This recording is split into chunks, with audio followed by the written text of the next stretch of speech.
Hello friends, welcome back to my channel শৃঙ্খলা রান্নাঘরে সকলকে স্বাগত জানাই। আজকে আমি আপনাদের সাথে নতুন একটা পটলের রেসিপি শেয়ার করব। তো চলুন দেখা যাক। ওপর থেকে পটলের খোসাটা ছাড়িয়ে নিয়েছি।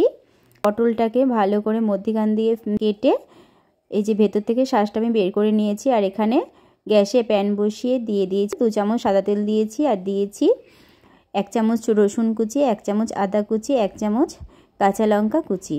ঝালটা যে যেরকম খাবে সেই অনুযায়ী দিতে হবে। আর এখানে আমি দিয়ে দিলাম টমেটো কুচি 2 চামচ দিয়ে আমি ভালো করে যে নেড়েচেড়ে নিলাম। এবার এখানে আমি দিয়ে দিচ্ছি চিংড়ি মাছটাকে আমি কিমা করে রেখেছিলাম, সেটাকে এর মধ্যে অ্যাড করলাম।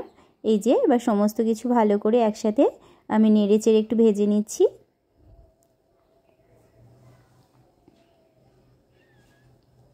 এবার এখানে দিয়ে দিলাম হলুদ গুঁড়ো, দিয়ে দিলাম জিরের গুঁড়ো, দিয়ে দিলাম স্বাদ মতো নুন, দিয়ে দিলাম কাশ্মীরি রেড চিলি পাউডার। এবার দিয়ে সমস্তটা ভালো করে আবার এই যে কষিয়ে নিচ্ছি।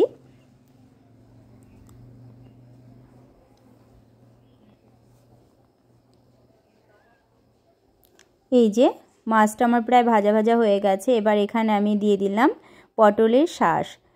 পটলের শাঁসটা দিয়ে আমি ভালো করে এই যে এইভাবে করে কষিয়ে নিচ্ছি।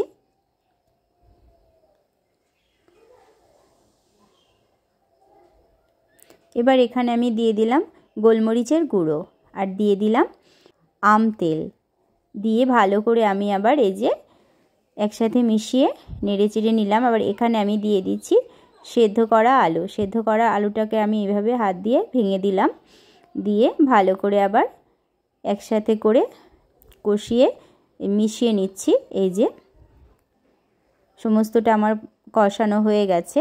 এবার আমি নামিয়ে নেব।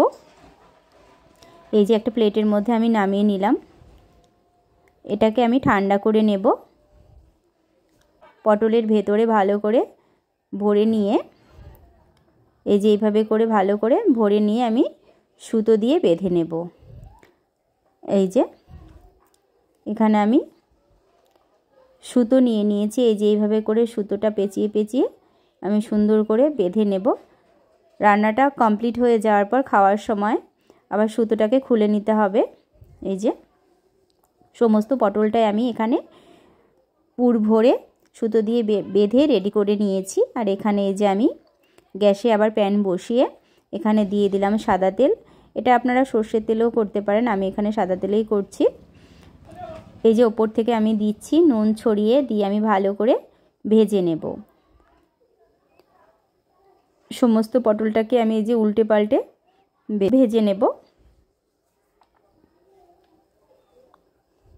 এই যে পটলটা আমার ভাজা হয়ে গেছে, আমি আবার প্লেটে তুলে নিচ্ছি। এই যে দেখুন কত সুন্দর হয়েছে। এই রেসিপিটা কিন্তু খেতে দুর্দান্ত লাগে। ভেতরে চিংড়ি মাছের পুর ভরা পটল, দারুণ খেতে হয় গরম ভাতে। আমার মতো করে একবার ট্রাই করে দেখবেন, সবাই খুব পছন্দ করবে। খুব সুস্বাদু একটা রেসিপি। এই যে এখানে আমি গরম ভাতের সাথে সার্ভ করলাম।